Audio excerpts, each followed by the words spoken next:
Hello friend, this is Gyan Singh. Welcome to the let's support. तो आज हम लोग देखने चल रहे हैं इंट्रोडक्शन टू द कंप्यूटर। इसके पहले हमने देखा था आपके सिलेबस का रिव्यू देखा था, जैसे कि 2024 और 25 का आपके क्लास 9th में कंप्यूटर का सिलेबस क्या होने वाला है, सीबीएसई द्वारा जो रिलीज करा गया था वो सारी वीडियो हमने इसके पहले वाली वीडियो में सारा कवर कर लिया था। ठीक है, तो आज हम लोग देखने वाले हैं इंट्रोडक्शन ऑफ कंप्यूटर, यानी कंप्यूटर सिस्टम होता क्या है वो और कितने प्रकार के होते हैं, सारी जानकारियाँ इस वीडियो में हम लोग लेने वाले हैं। कंप्यूटर सिस्टम किसको कहेंगे और डिफिनीशन क्या होने वाला है, किस तरीके से आपका कंप्यूटर वर्क करता है, इसके हिस्ट्री के बारे में जानकारी लेंगे, इसके पार्ट्स के बारे में जानकारी लेने वाले हैं। ठीक है, तो फिलहाल के लिए अभी हम लोग चलते हैं, आपके सबसे पहले जानेंगे कि आपका कंप्यूटर होता क्या है। कंप्यूटर अगर कंप्यूटर की बात आती है तो कंप्यूटर की बात आते ही आपके मन में क्या बन जाता है कि हम लोग अपने डेली लाइफ को थोड़ा आराम बनाने के लिए, आरामदायक बनाने के लिए कंप्यूटर का यूज कर रहे हैं इस समय। तो आप अपने क्लास 9th में भी इंटर किए होंगे, तो वहाँ पे आप जब जाएंगे लैब में तो वहाँ कंप्यूटर आपको देखने को मिलेगा, या आप अपने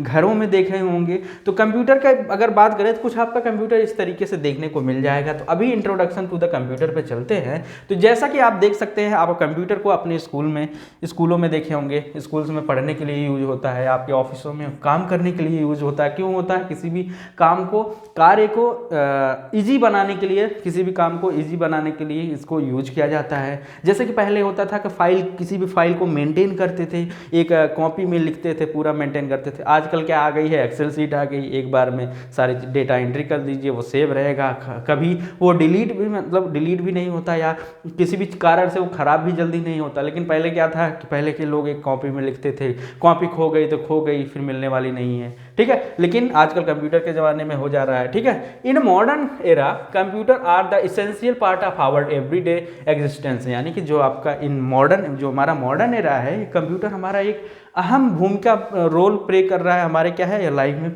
प्ले कर रहा है। ठीक है, और that means computer are the present in almost every field, making our day to day task easier and faster.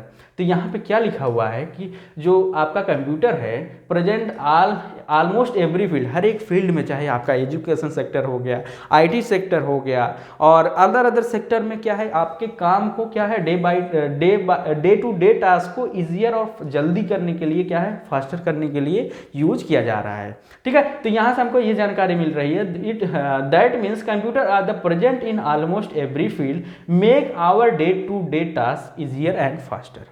ठीक है, वो हमारे किसी भी काम को या टास्क को इजियर कर दे रहा है और जल्दी कर दे रहा है, यानी फास्ट कर दे रहा है, जल्दी से हो जा रहा है काम को। ठीक है, nowadays computer can be seen in bank, shops, schools, hospitals, railways and many more places including our home. ठीक है, आजकल कहाँ है आपका कंप्यूटर, कहाँ कहाँ देखने को मिल जा रहा है? बैंक में, सबसे ज़्यादा बैंक में देखने को मिल रहा है। बैंक में आप विड्रॉ करने जा रहे हैं, पैसे विड्रॉ करने जा रहे हैं, तो क्या है, बैंक लोग कैशियर लोग तुरंत आपका नंबर डाल के, अकाउंट नंबर डाल के तुरंत पैसे विड्रॉ कर दे रहे हैं। या आप एटीएम मशीन पे जा रहे हैं, वो भी तो एक तरह का कंप्यूटर ही है, जो कि एक नॉर्मल टास्क के लिए बनाया गया है। ठीक है, बैंक हो गया, शॉप, हर एक शॉप पे आजकल देखते हैं बिलिंग काउंटर पे बिलिंग मशीन यूज की जा रही है शॉप पे। स्कूल में आप अगर स्कूल में हैं तो जिस स्कूल में आप पढ़ने जाते होंगे वहाँ पे लैब होगी, वहाँ पे कंप्यूटर यूज़ की जाती है। स्कूल में हो गया, हॉस्पिटल्स हो गए, रेलवे स्टेशन हो गए, जहाँ आप टिकट काउंटर पर टिकट लेने जा रहे हैं, टिकट के लिए हो गया, फिर और जगहों पर यूज किया जा रहा है। ठीक है, तो ये हमारा कंप्यूटर का इंट्रोडक्शन था, जो कि कंप्यूटर हम लोग कहाँ यूज कर रहे हैं, कैसे यूज कर रहे हैं, सारी जानकारियाँ इसमें हमने बता दिया। तो अभी चलते हैं व्हाट इज कंप्यूटर एक्चुअली होता क्या है।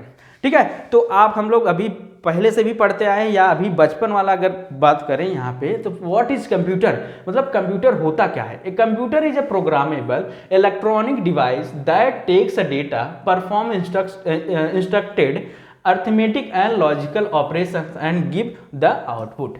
यानी कि बेसिकली जो हमारा कंप्यूटर सिस्टम है क्या है, एक प्रोग्रामेबल इलेक्ट्रॉनिक डिवाइस है, क्योंकि ये क्या है, बिजली से चलता है, इसमें एसी या डीसी बोल्ट लगने वाले हैं। तो इस वजह से हम लोग क्या कर सकते हैं, what is computer.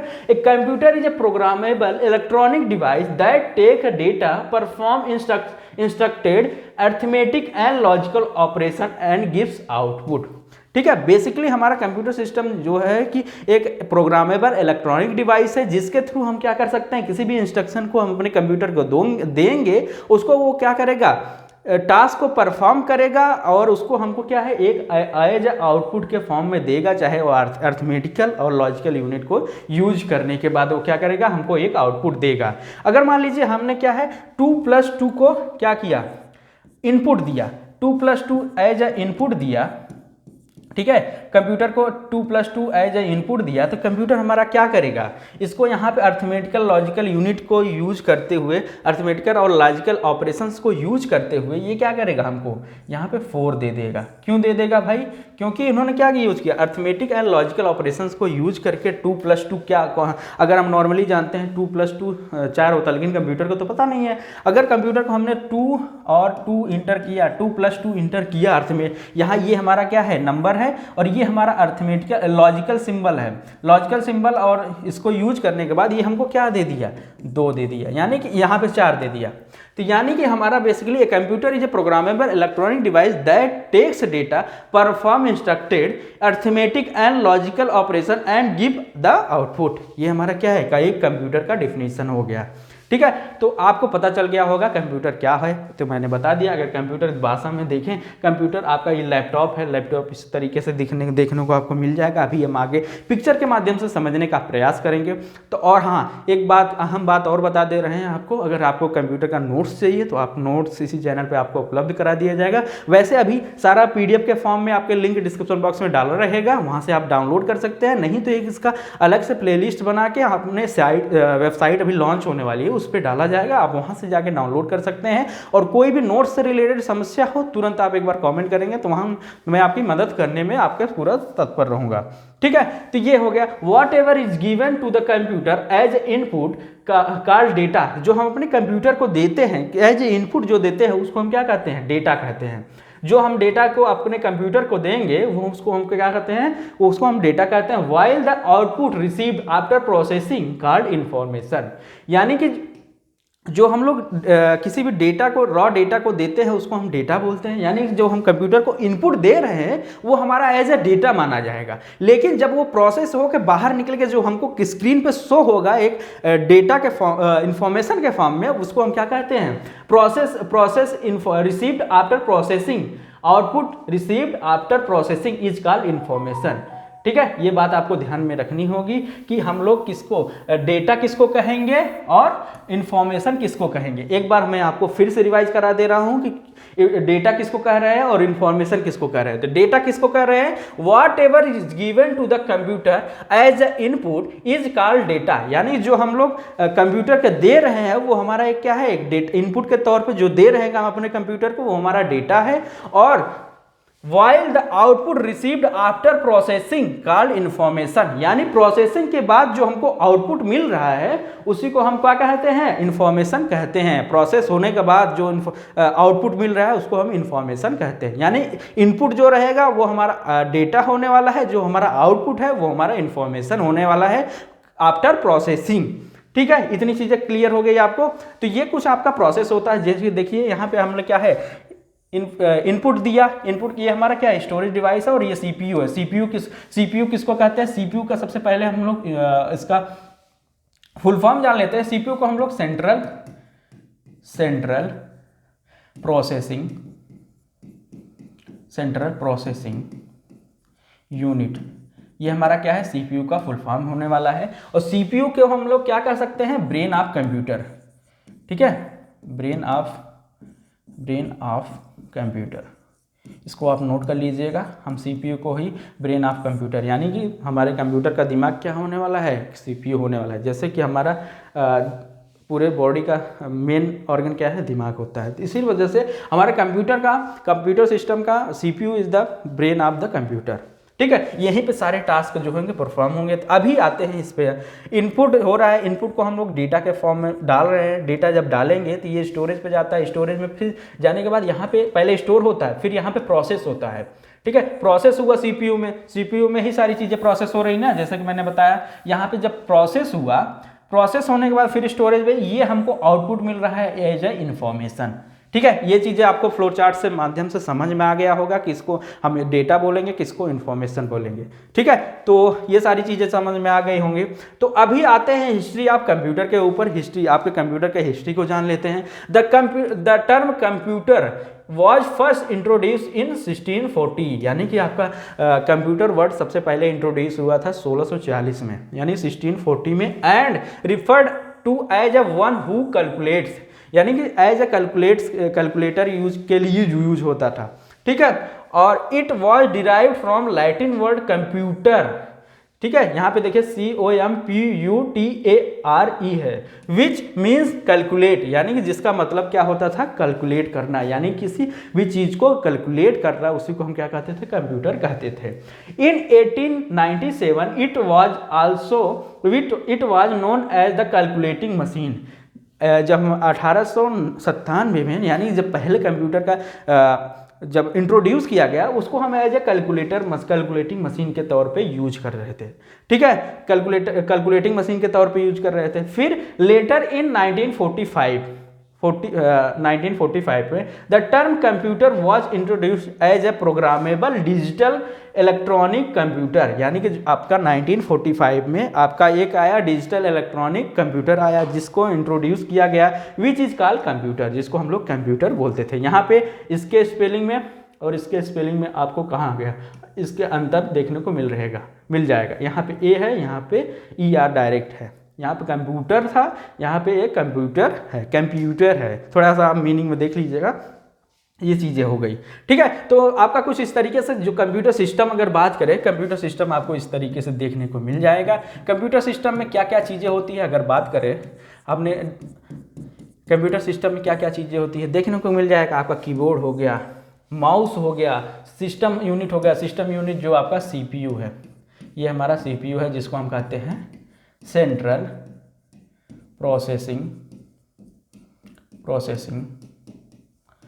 Processing unit.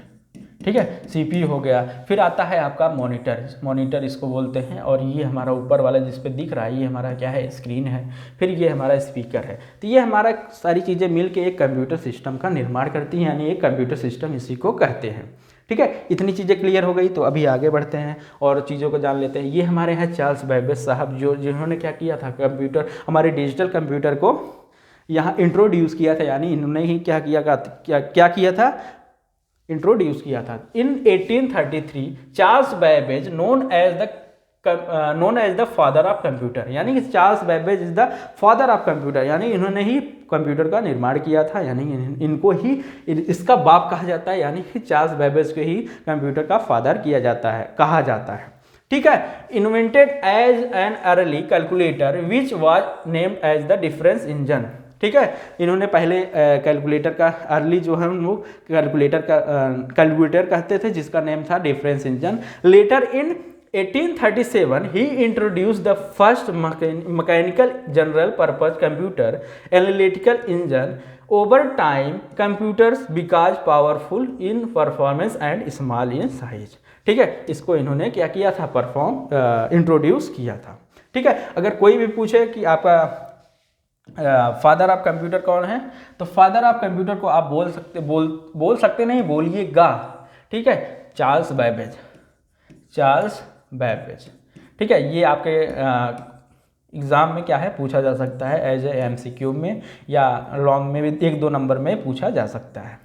ठीक है, तो ये आप ध्यान में रखते हुए आप इसको लिख सकते हैं। ठीक है, Charles Babbage is the father of computer. ठीक, यहाँ पे लिख लीजिएगा, फादर ऑफ कंप्यूटर। ठीक है, तो इतनी चीज़ें आपको समझ में आ गई होंगी। और कल का टॉपिक हमारा है, नेक्स्ट टॉपिक जो हमारा है generation of computer. Next topic generation of computer रहेगा, और इस तरीके से हम सारी चीज़ें कवर करी जाएंगी। अगर आपको दिखा देना चाहें, ये आपका क्या है, सिलेबस होने वाला है, जो कि इस सिलेबस के ही थ्रू हम आपको सारा पढ़ाने वाले हैं। आज हमने कंप्यूटर सिस्टम को कवर किया, कंप्यूटर सिस्टम में कंप्यूटर के इंट्रोडक्शन को जाना, व्हाट इज़ कंप्यूटर क्या होता है, आपकी हिस्ट्री ऑफ कंप्यूटर के बारे में जाना। इस अगला जो लेक्चर होने वाला है, अगले वीडियो में हम लोग जनरेशन ऑफ कंप्यूटर के बारे में जानेंगे। तो वीडियो में आप बने रहिए। तरीके मतलब अगला वीडियो आप देख लीजिएगा और चैनल को सब्सक्राइब कर लीजिएगा। इसी तरीके से आपको मिलते रहेंगे कंटेंट सारा, और कोई भी समस्या हो रही है तो आप एक बार प्लीज़ कमेंट कर दीजिएगा। ये सारा चीज़ें आपको हम लोग कवर करके देने वाले हैं। और हाँ, नोट्स भी प्रोवाइड किया जाने वाला है, ठीक है, नोट्स भी प्रोवाइड किया जाएगा। ठीक, तो बस एक दिल में बड़ी दिनों के बाद बात थी छुपी हुई, जो कि आपके सामने कहने जा रहे हैं कि थैंक यू, धन्यवाद वीडियो को देखने के लिए। और अगर आप इस चैनल पर नए हैं तो प्लीज़ चैनल को सब्सक्राइब कर लीजिएगा। इसी तरीके से आपके साथ इन्फॉर्मेटिव कंटेंट आपके साथ साझा किए जाते रहेंगे। अगर आप चैनल को सब्सक्राइब किए रहेंगे तो आपको सारी चीज़ें मिलती रहेंगी। आप नए हैं तो प्लीज़ चैनल को सब्सक्राइब कर लीजिएगा। यही एक सही समय है आपको अपना क्लास 9th का कंप्यूटर शुरू करने के लिए, और जो भी समस्या आएगी उसमें मैं आपकी मदद करने के लिए पूर्णतः तैयार हूँ। और बस आप कॉमेंट कर दीजिएगा, मैं कॉमेंट का रिप्लाई दे दूँगा पक्का। धन्यवाद।